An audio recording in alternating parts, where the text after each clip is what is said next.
So you're doing some gigs on a regular basis. They're live type gigs.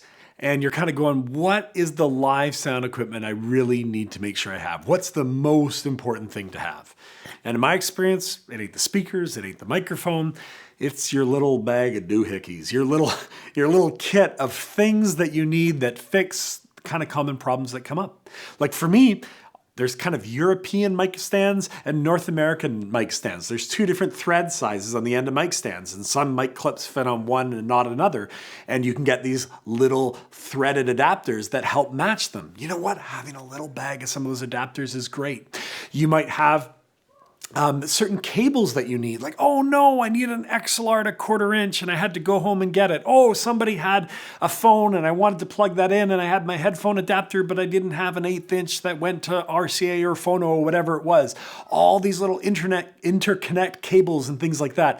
These are in some ways the most important things to have your bag of kit because they're the things that often people forget and don't have. So you can have the best speakers, the best microphones. Who's going to forget a speaker? Who's going to forget a mixer? No one does that. It's all those little in-between bits. And the problem with those you often can't just go down to your local sound store and even buy.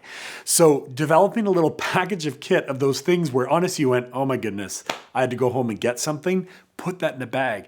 The other one I recommend, even besides that, which is kind of like having a kit, is the cables and stuff you use at home when you practice, don't use the same ones for your live gig. Because it's the same things. We don't forget speakers. We don't forget even generally microphones and mixers. We forget all the little cables. So I often have separate power cables, separate mic cables, separate interconnect cables, separate power cables, and I leave some at home and some go with me to the gig. That would be my most important part of my live sound kit.